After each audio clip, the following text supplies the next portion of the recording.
Hello, and welcome to yet another episode of our Sunless Skies playthrough here on Gaming Fix. I'm Pat, and I am excited to continue our journey. Sorry we missed an episode. Excuse me. I was sick on the day that I would have recorded it. I have pretty much completely gotten over that, thankfully. But it made my voices a little shot, so I didn't think it was worth it to try to record something, given how icky I was feeling. But we're back. Gonna have normal episodes this week, and that's exciting. So we're back here in Lustrum. So because of that, it's been like a couple weeks since I've really played. The Frantic Hustling Heart of Lustrum. Yeah, so this place is very cool. We turned down the offer to go hunt stovepipes, or stovetops, whatever they're called. But let's ease back into it with a little gentle exploration. Let's see. Oh, I got a cat invader. Whoops. Okay. No, I don't want to go do that. Tea shop. Visit Murgatroyd's tea shop. Golden tea shop. Some come for the fine teas, others for carefully prepared manila folders underneath the counter. All agree that the scones are divine. An oasis of London civility and culture in a town with little of either, Millicene Murgatroyd stands proudly behind the display of fresh scones and slightly yellowing cream buns. At small wooden tables, successful prospectors and their significant others welcome themselves to the world of the nouveau riche with a spot of afternoon tea. Pinky fingers stand proud and erect from bone china cups, covertly topped with moonshine.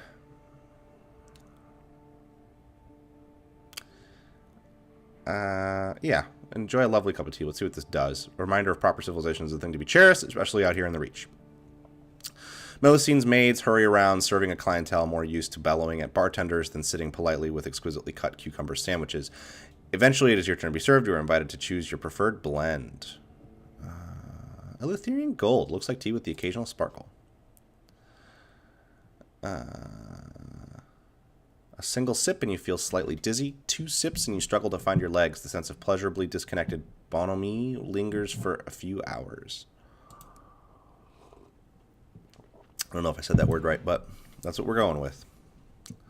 Okay, so let's get rolling. Let's see what we have. I did watch the end of the last video to remind myself what we were doing. But we have a mission.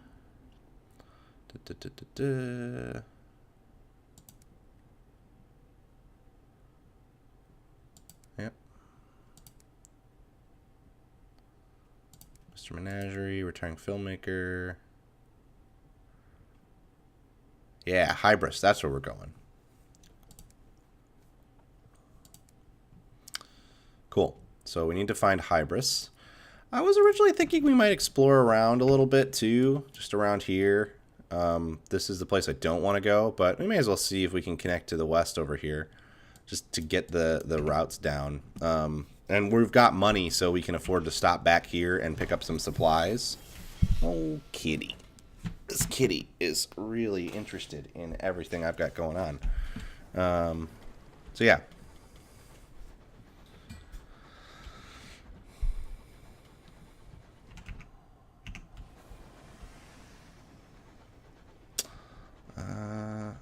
It's certainly dark out here. Darker. It feels darker than a lot of the other places that we've been.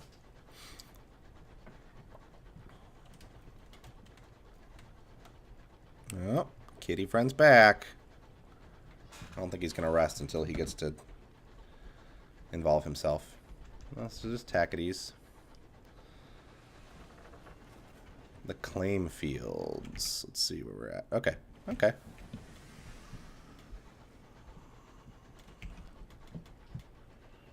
That's right, we got that extra gun now, too.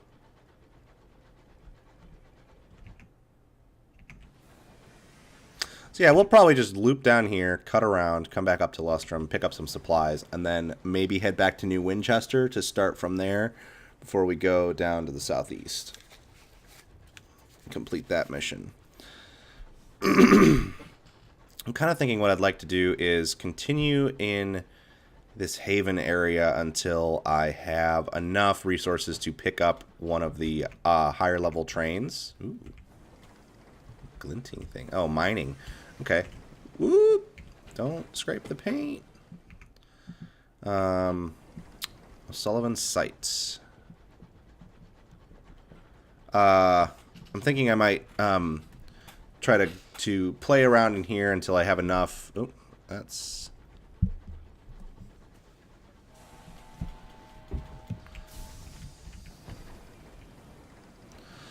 All right.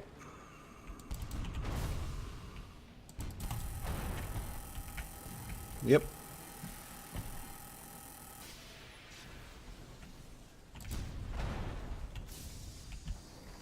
All right, we're going to get him.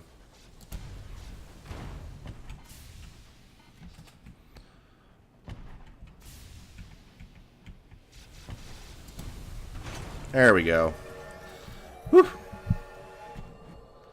Oh, I leveled up, too. Good. Okay. Approach buckled records, blah, blah, blah. I think I'm going to just gain some sovereigns, though. That's right, you don't get that many. That's 21. That's more than I thought. Although I don't think that's enough to repair the damage that we took from him, but whatever. Can't remember if it's 5 or 10 sovereigns for that. So this is back here at this supply box place. So I don't need that. I think this is going to go down into the Desolation of Saliba, which I also don't need for any reason at all. Let's level up the captain, though. A moment of reflection. Choose a new facet. Okay, let's see.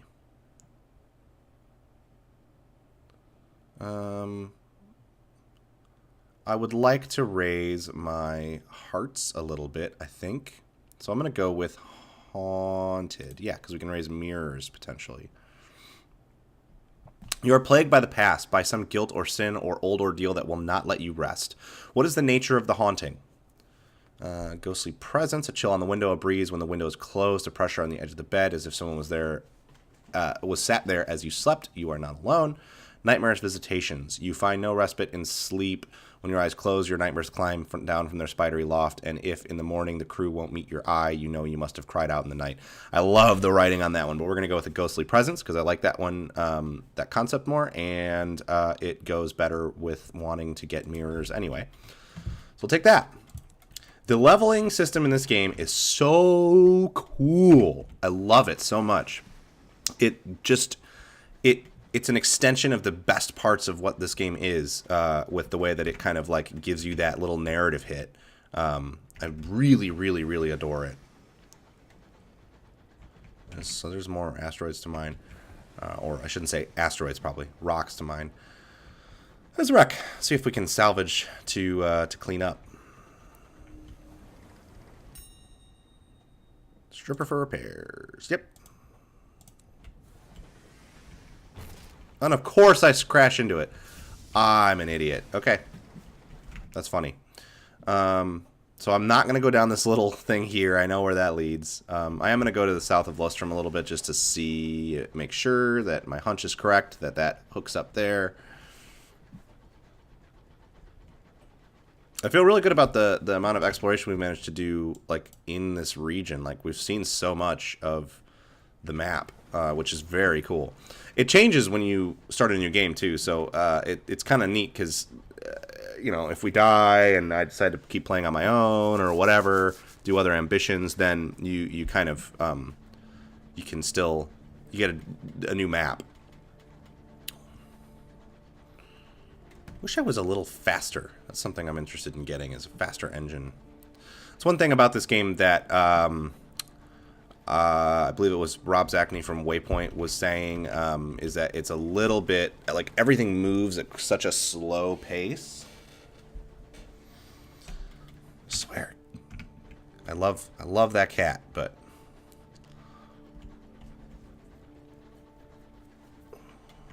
okay. Back in Lustrum, I want to pick up some supplies. Oh, I guess you can't crash into the dock. That's nice. Pick up some supplies here.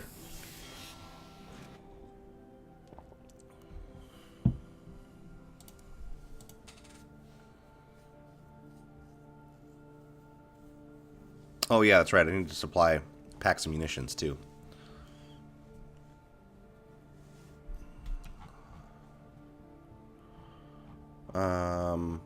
So I want Sweet James Trading Post.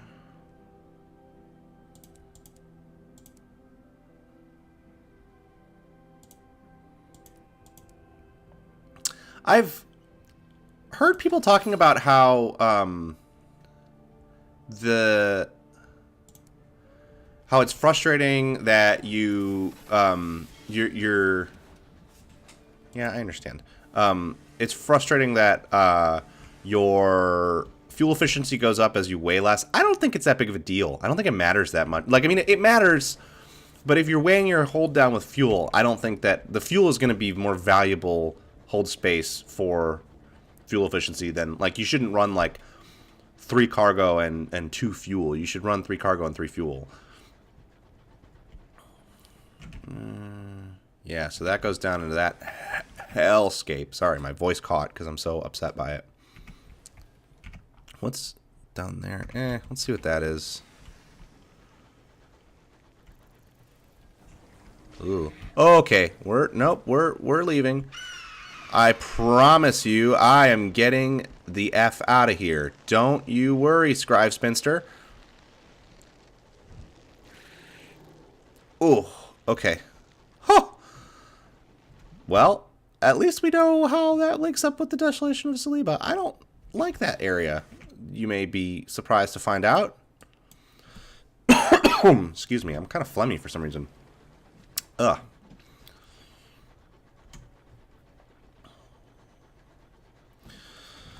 Oh, that place is a very uncomfortable place to be.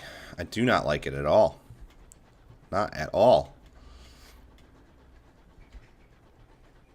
So we're going to go around and go back to New Winchester. Yeah, I know. Oh, fuck, there's a Scribe Spinster up there. Those things make me really uncomfortable, and I'm, like, kind of afraid of trying to have to kill them. It's much more agreeable to me to just run away. Okay, so we're taking a right, and then kind of going down along those tracks. Okay.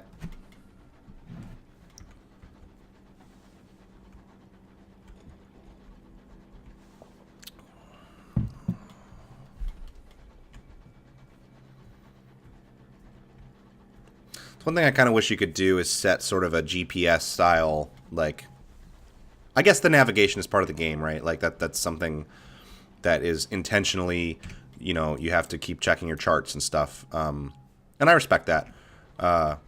There's a thing about these sort of slower games that I think they've at times caught flack for things like, you know, there's like an argument to be made for, like, well, why doesn't it just have a fast travel system? Personally, oh, God.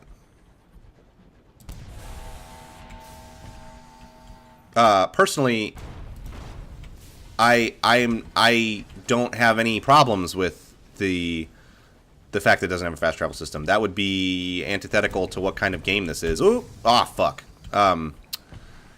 So I don't know. It's sort of like the Return of the Obra Dinn argument. Like, people on Fix, which I understand. I mean, I'm not dragging them. People have complained that, you know, some sort of quick memory reliving thing would have been a good thing to do for that game, and I don't really share that opinion, because I think that the way that it paces itself and the way that it asks you to do things is integral to experiencing the emotional elements of that game. So I don't know. I think learning, understanding the space and stuff, all that stuff is very important. I'm gonna strip for repairs. Just take the experience, move on. So yeah, I don't know. It's my sort of vague 2 cents. I don't mind the pace. It is interesting with this game, though, because this is not really a game that I would want to play. I enjoy playing it in this context immensely, but it's not a game I would necessarily want to play. Yeah, it's just a rock to mine. I think we're going to actually take this sort of unknown path because we got supplies. We're okay. It's not a game I would want to play necessarily like with a podcast on, because there's a certain amount of attention that you need to pay. It's kind of like reading a novel, right? Like, you don't read a novel with a podcast on. And so I wouldn't necessarily want to do that. But at the same time, in slower moments like this, it definitely is, like, it's really nice to be able to talk into a microphone during these parts. Okay, we're going to actually just loop back the way we are, because I thought this was going to go further south. It's nice to be able to talk into a microphone about something, because these parts are, I hesitate to use the word boring, but they're slow. I mean, there's vast distances that you're covering between these areas. And this isn't even the biggest map necessarily, although this is a kind of long voyage. I also wonder about the amount of content. Were this game one that had an unlimited amount of stuff every time, I could see replaying it and playing it over and over again forever, because it's just so beautifully constructed, and it's so fun to play. But at the same time, you know, I assume that my captain will die, you know? Like, this is not the only captain that I'm going to ever play. And so when that happens and I start a new captain, whether I retire, may have some miraculous, like, reach my wealth ambition and retire, or he dies, like, when I start a new game, am I going to do all the things we've done here over again? I don't know. So I'm interested to see how all that stuff plays out. Because as it stands, like, one of the engineers is singing, 1 for the engine, 2 for the dock, 3 for the parson, 4 for the clock, 5 for the stovepipe, 6 for hell, 7 for solemn candles burning at the well. So arboreal wilds are lush and green, fronds hang like curtains, leaves full loll, fat as giants' tongues. Pretty. There's a lighthouse. Because, like, I know we're just entering March, but Mashlin's Thrift. Cool. I know we're just entering March, but I mean, I've played... Apex has been revelatory to me. That game is, you know, one of the best multiplayer games I've played since Overwatch launched. I think I like it more than Overwatch, so that's probably going to be one that I'm thinking about when the year comes to a close. But, you know, otherwise... this game is extremely impressive, and it's one of the most impressive things I've played this year, even counting older games that I played this year. You know, I'm getting through The Witcher, and not much holds a candle to that. But Lights in the Distance, Stoker begins to sing a ballad about the chimneys of New Winchester. Not much can compare to The Witcher, but this game is even among the games that I've played this year. You know, Ace Combat, The Witcher, the new Trials, Apex Legends, I played some Titanfall 2. This game would probably rank in my top 3, which is saying something. So as for games this year, it's easily in my top 2, if not number 1. I don't know. So anyway, a lot of those things, a lot of the longevity things are kind of core to where I land on this game at the end of the day.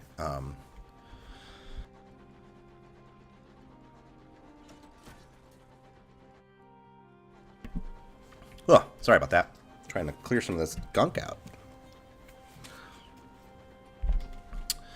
So I think we could have been okay to try to strike out a little further out to this direction, to the southeast, but I want to get back to New Winchester and pick up some more supplies. I'm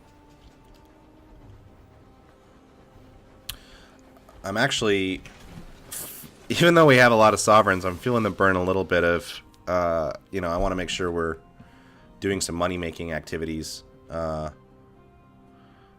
should pick up another crew, though.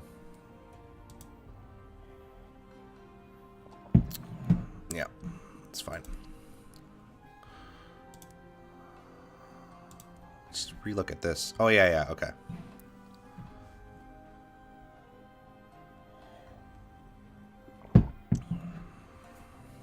Interesting.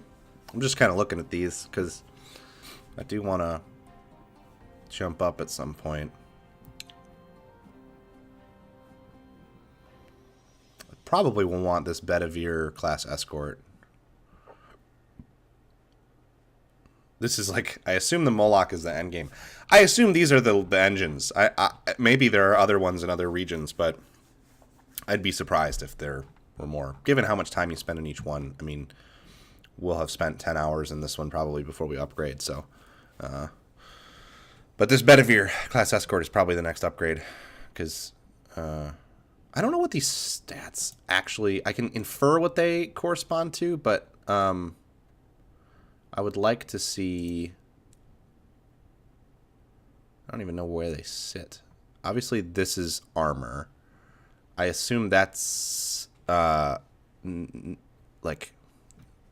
navigability, agility, whatever you want to call it. Navigability is probably the last thing you would call that. I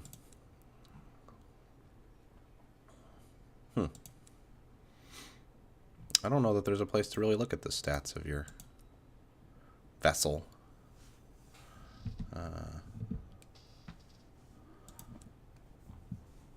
That's weird. Well, I mean, I guess compared to this, I think that's a light weapon.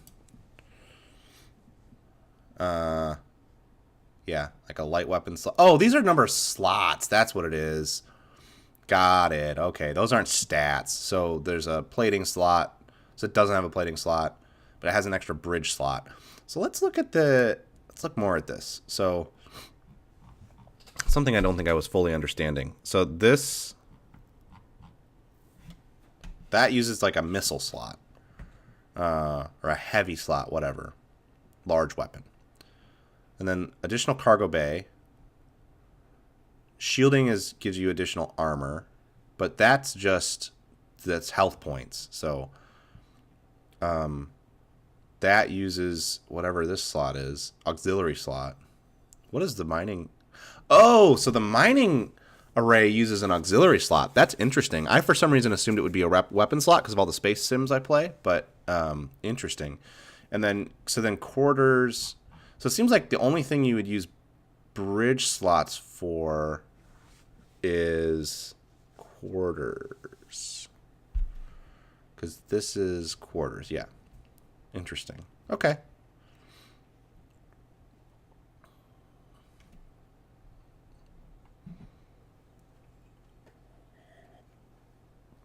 Okay, good to know.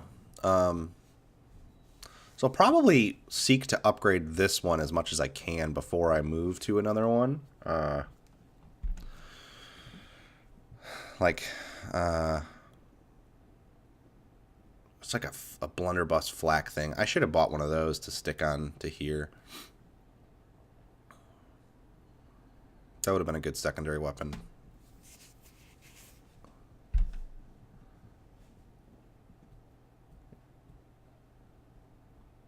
But I definitely want to get some shielding. I think I'm happy with my gun loadout for now. I want to get some shielding. I want to get the additional cargo bay.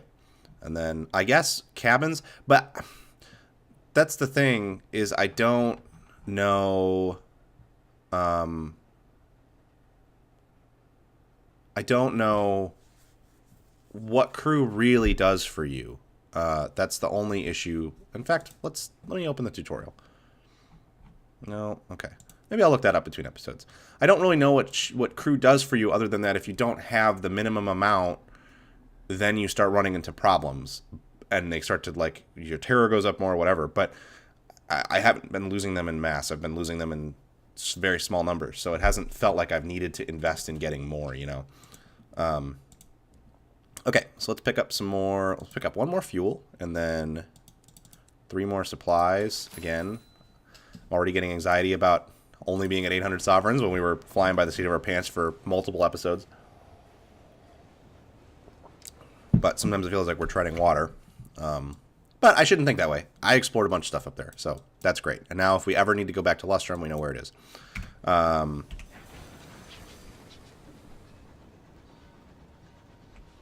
That's one thing about playing this game. I think I've heard some people say it's extremely hard, which I haven't really found.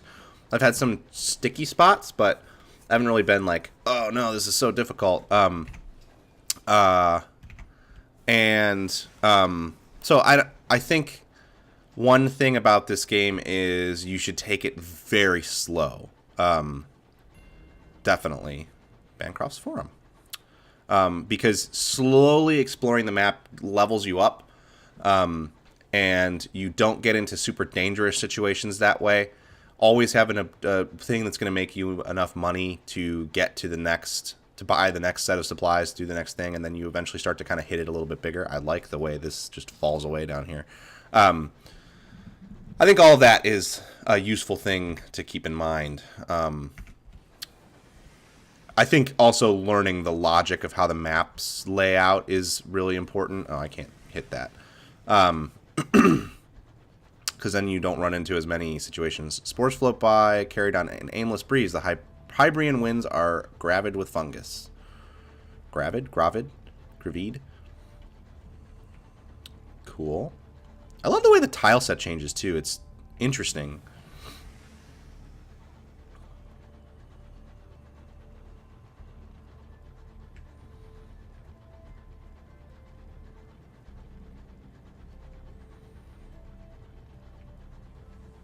I can see how, though, if you like kept dying over and over in the beginning parts of the game. Colored searchlights play across the clouds. They cast wild shadows haloed in pink and green.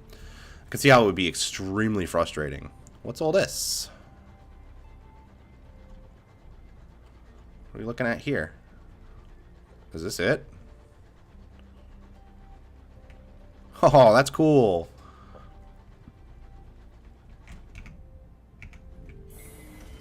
A new port, Captain. Your crew crowd the windows. Palmier and Plenty's Circus. Alright. A traveling circus has settled here, too afraid to go further and too afraid to turn back. Its clanking, gaudy locomotive scavenges such audiences as it can from nearby homesteads and delivers them for an evening of shabby, desperate, big-top magic. Mr. Menagerie is passing through Palmier and Plenty's, so if we wanted to get another scout, we could. The inconceivable circus, the greatest show. The greatest show. That's what the adverts promise. The reality is not as impressive. Aside from the big top that dominates the circus, the place is shabby, poorly maintained, and even poorly attended. More poorly attended. Bored-looking circus folkman, rotting booths, and clowns painted on smiles are no match for the deep-set misery behind the grease paint. Even the calliope music, playing on a run-down piano, is more grimly resolute than cheery. Well, I'm going to purchase a ticket. A bored urchin and a dusty top hat waits to take your money. Let's do it. Urchin hands over your tickets with no apparent enthusiasm. Thanks, he mutters. You now have 5 tickets to the circus. Okay, so let's write a port report. The big top looms dramatically in the fog of the Reach, but it's not nearly as imposing as the massive obelisk floating nearby. Some enterprising soul has hung bunting between it and the big top. As for the circus itself, outside of the performers, it is practically deserted. You may be the first new face in the audience in quite a while. I didn't turn my port report in from Lustrum. That's fine. We'll do it when we go back. Enter the big top. None in the meager audience displays any enthusiasm, not even when the ringmaster thunders in on a horse-drawn calliope. Then come the acts themselves. Oh dear. The humiliated magician's trapdoors fail to open, leaving his glamorous assistant notably unvanished. The bereaved acrobat swings from a single trapeze. The other hangs lonely and unused. The pensive clown's fire-juggling act ends in disaster, and not the humorous kind. The less said about the lion tamer, the better. He should recover. You now have 1 sky story. You have spent time at the circus. Terror remains unchanged. You lost 2 tickets. So let's visit the amusements then. This should be enjoyable. At first glance, the circus is in poor shape. A second glance reveals how much worse things are than that. You try the battered mushrooms and realize that what they have yet to take off is a beloved snack. Why they have yet to take off is a beloved snack. Attempting to dispose of the bag, you duck behind a stall to find a pile of them already waiting. Another visitor pokes their head around. Is this where the bags go? She asks, and deposits her own with the rest. Circus staff are coming to recognize your face.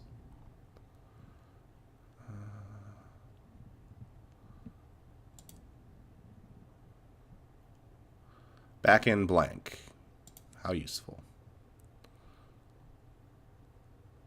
Huh. Sneak back behind the tents. A pair of clowns whose painted on smiles do not match their actual scowls spot you almost immediately. There is nothing funny about the heavy sticks they carry. You are less than politely escorted back to the big top. Perhaps if you were better known around here, they would be less concerned. What's interesting. So I guess we're going to have to come back here because there's no one at the ticket booth. So I can get some supplies at least.